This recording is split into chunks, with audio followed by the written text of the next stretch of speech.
ఆ చట్టం నాకన్నా రవికిరణ్ గారు మొత్తం సమగ్రం చదివారు.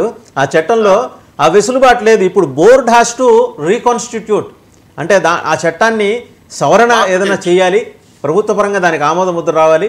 సో మనకి వివిధ వర్గాల నుంచి ఏమన్నా ప్రొటెస్ట్ వస్తుందేమని ప్రభుత్వం దాన్ని డైల్యూట్ చేసి నీళ్ళు నవ్వులే కార్యక్రమం కూడా జరగచ్చు. బీజేపీ ఒక్కటే దీని మీద బీజేపీ జనసేన కూడా పోరాటం చేస్తుంది, మీరు న్యూట్రల్గా ఉన్నా సరే. ఖచ్చితంగా మేము తీసుకునే నిర్ణయాలపైన ఇతర మతస్థులు ఇతర కుహన హిందూ వ్యతిరేకులందరూ కూడా చట్ట ప్రకారంగా కేసులు వేయడానికి కూడా సిద్ధం అవుతారు. అయినా ఎదుర్కొని చట్టాన్ని మార్చి గవర్నమెంట్ సహాయ సహకారాలతో ఆ జీవోలు మార్పించి ఖచ్చితంగా వాళ్ళని పంపించే అవకాశం మాత్రం 100% ఉంది సార్. ఇంకా రెండో అంశం ఇస్లామిక్ యూనివర్సిటీ, అది చట్ట వ్యతిరేకంగా ఉందని చెప్పి ప్రభుత్వమే నిర్ణయించింది.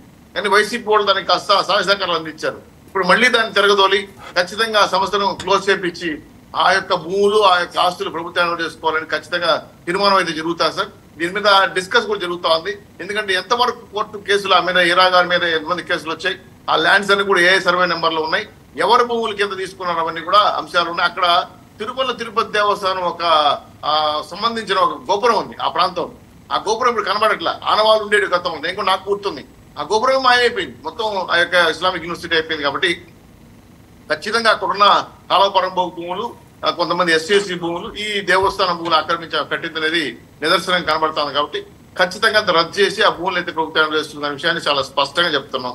కొండ మీద స్కావెంజర్స్ సంబంధించిన మెన్ పవర్ సంబంధించిన అంశాలపైన చట్టపరంగా ఏ రకంగా అటానమస్ బాడీ తీర్మానం చేసుకుంటుందో, గతంలో భాస్కర్ నాయుడు గారు అనేవారు ఉండేవారు, వాళ్ళు చేసేవాళ్ళు, కంప్లైంట్స్ ఏమి లేవు. కానీ ఒకరికే ఇవ్వాలనే ఆలోచన లేదు. ఇప్పుడు ఫిట్ చేసి 36 బ్లాక్లు ఉన్నటువంటి కొంతమంది ఎవరైతే టెండర్ లో పాల్గొంటారో వాళ్ళందరికీ కూడా ఇవ్వాలనే ఆలోచన బోర్డు తీర్మానించింది. వాటిలో కనుక్కున్నాను కూడా విషయం పైన ఒక్కరికే గుత్తాధిపత్యంగా ఇచ్చే అవకాశం. దాని మీద క్లారిటీ వచ్చిందా?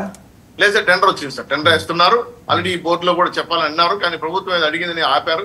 ఈ బోర్డులోనే టెండర్లు వేయాలని అనుకున్నారు కూడా. మొన్న భాస్కర్ నాయుడు గారు వచ్చి కూడా మాట్లాడి వెళ్ళారు. ఇది కూడా నాకు తెలుసు. కాబట్టి టెండర్ ద్వారా వెళ్తే అందరికీ అవకాశం ఉంటుందని బాబు గారు కూడా చెప్పడం, ఇప్పుడు జరిగిన తీర్మానాలను కూడా ఎన్డీఏ గవర్నమెంట్ ముందే తెలియజేయాలి. శారదాపీఠాన్ని టీటీడీ స్వాధీనం చేసుకుంటుందా? శారదాపీఠం భవనాన్ని పాలనంతా టీటీడీ ఆధ్వర్యంలో జరుగుతుందా? గోగర్భన్ డ్యాము ఆనుకొని కట్టిన మిగిలిన ఈ అక్రమంగా కట్టడాలు చేసిన అన్ని పీఠాలని టీటీడీ స్వాధీనం చేసుకుని వాళ్ళందరినీ ఖాళీ చేసి వాళ్ళ ఊళ్ళకి పంపించేస్తారా? సార్, ఇక్కడ మఠాలు అనేవి ఒక ప్రాధాన్యత కలిగి, బొగ్గ మఠం కావచ్చు, అత్యరాజి మఠం కావచ్చు, శారదాపేట మఠం కావచ్చు, అలాగే కర్ణాటక మఠాలు, చిన్న ఉడిపి మఠం కావచ్చు, చాలా మఠాలు ఉన్నాయి. వీళ్ళు భక్తి భావన పెంచేది కాకుండా అక్కడ నుంచి స్వామీజీలు వచ్చేవాళ్ళు, దేవుడి యొక్క కైంకర్యాలు వచ్చేదాంట్లో, క్రతువులను వచ్చేదాంట్లో పాత్ర పోయించేవాళ్ళు. అందుకోసం ఇచ్చారు అవన్నీ. ఇప్పుడు అవి ప్రైవేటు వ్యాపార సంస్థలుగా మారిపోయి అక్కడ రూములు ఇంత రేటు పెట్టి అమ్మడం, అలాగే అనేక టీడీపీ వ్యతిరేక కార్యక్రమాలు బాగున్నాయి. శారదాపేట పక్కన నిన్న మొన్న ఇద్దరు, ఈ గాయత్రిని ఒక అమ్మాయి ఇంకో 2-3 కలిసి ప్రార్థనలు చేశారు, అన్ని మత ప్రచారం, వాళ్ళు అరెస్ట్ చేసి జైలు కూడా పెట్టారు. సో కాబట్టి ఖచ్చితంగా ఈ మఠాల్లో జరుగుతున్న అన్యాయాల అక్రమాలు విచారించి ఏ మఠం అయితే కట్టక వ్యవహారం చేస్తుందో చూసి ఖచ్చితంగా మఠాధిపతులు తెలియజేసి హిందూ ధర్మాన్ని విస్మరించకుండా వాళ్ళకి సమాచారం ఇచ్చిన తర్వాతనే, లేదు వీళ్ళు మారడం లేనప్పుడు టీడీ బాడీ నిర్ణయం తీసుకుంటుంది. కానీ ముందే అందరికీ అవకాశాలు లేదు. మొత్తం రద్దు చేశారు కదా. రద్దు చేసినట్టు మీరు ప్రకటించిన తర్వాత ఈ రోజు వెళ్ళి మీ ఈవో శ్యామలరావు గారు, జేఈఓ ఆయన వెంకన్న చౌదరి గారు ఇమీడియట్ గా స్వాధీనం చేసుకోవాలి కదా. చేసుకుంటున్నారా లేదా? వాళ్ళ శారదాపీఠాన్ని మాత్రం, ఆ మఠాన్ని మాత్రం ఖచ్చితంగా టీడీ అమలు చేసుకుని డిసైడ్ అయిపోయింది, తీసుకుంటారు. ఎందుకంటే ఆయన జగన్మోహన్ గారు ఆత్మ, ఈయన ఆత్మ, ఆయన ఆత్మీయుని కాబట్టి ఎవరు క్రిస్టియన్ ఎవరు హిందూ అర్థం కావట్లేదు.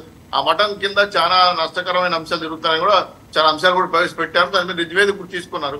సో మిగతా మఠాల్లో కూడా జరిగితే మాత్రం వాటిని కూడా చర్య తీసుకునేదానికి ఆస్కారం ఉంది. కాబట్టి కొండ మీద ఈ మఠాల పేరు మీద చాలా దందాలు జరుగుతున్నాయి, అది చాలా బాధ కలిగించే విషయం. కాబట్టి దీని మీద ఖచ్చితంగా విచారణ చేసి నిజంగా భక్తులకి సౌకర్యంగా ఉంటే వదిలేస్తున్నాం, లేదంటే ఇటువంటి కార్యక్రమాలు చేయడం వల్ల అక్కడ దిగి అన్ని మత ప్రచారాలు చేస్తున్న వాళ్ళు కూడా చూసాం. కాబట్టి ఇవన్నీ కూడా కఠినంగా వ్యవహరించాలని, కొండ మీద అవకాశాలు లేకుండా చేయాలని ఆలోచనతోనే ముందుకెళ్తున్నారు.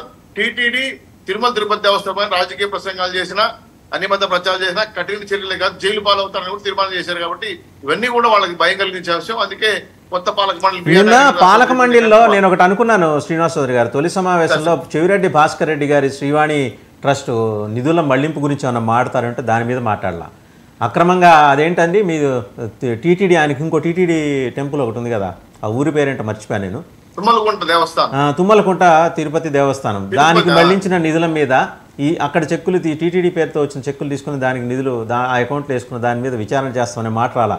ఏంటంటే మళ్ళీ హిడెన్ అండర్స్టాండింగ్స్ ఏమన్నా మొదలైనాయా? ఆల్రెడీ మీ పులివర్తి నాన్నగారికిను అక్కడున్న చెవిరెడ్డి భాస్కర్ రెడ్డి గారికి బంధుత్వం ఉంది. దీనిపైన సిట్ అధికారులకే సమాచారం ఇచ్చాను. సిట్ అధికారులు ఆ చెక్కులు ఏవి క్రాస్ అయినాయో దాని మీద ఎక్కడ సిస్టమ్ ఉంది, ఆర్బీఐ సిస్టమ్ లో ఒక ట్రస్ట్ నుంచి ఇంకో ట్రస్ట్ మార్చాలంటే ఆ కోర్టు భాషను డీకోడ్ చేస్తున్నారు. వాటి మీద ఏ చెక్కులు అయితే మారాయో, ఏ చెక్కుల కింద దొమ్మలగూడ తిరుపతి దేవస్థానానికి వెళ్ళాయో వాటి కూడా విచారణ చేస్తున్నారు, వదలట్లేదు వాళ్ళు కూడా. కాబట్టి సిట్ నివేదిక ఈ రోజు కేంద్ర బదిలీలోకి వెళ్ళింది కాబట్టి కొంత ఆలస్యం అవుతుంది. దాని మీద మాట్లాడే అధికారం పార్లమెంట్ పాలక మండలిలో సూచనలు చేయొచ్చు కానీ మాట్లాడే అధికారం లేదు. కాబట్టి ఇది అటానమస్ బాడీ కాబట్టి ఖచ్చితంగా తప్పు జరిగిన చెక్కుల్ని ఏ విధంగా డబ్బులు మార్చారు, అదేవిధంగా విదేశీ కరెన్సీ 5 ఏళ్ళు. మీకు ఆశ్చర్య విషయం ఏంటంటే 5 ఏళ్లుగా విదేశీ కరెన్సీ లేదు. ఏమైందో తెలియదు. 2019-24 మధ్యలో విదేశీ కరెన్సీ లేదు. కొన్ని వేల కోట్ల రూపాయలు ఇచ్చి పడేది. మరి ఆ డబ్బు ఏమైంది, ఇవన్నీ పైన కూడా నేను డిస్కస్ చేశాను. దానికి మార్పు చెందాలంటే ఇండియన్ గవర్నమెంట్ బ్యాంక్ లో పెట్టాలంటే దానికి ఏదో కోర్ట్స్ ఉన్నాయి, పాన్ కోర్ట్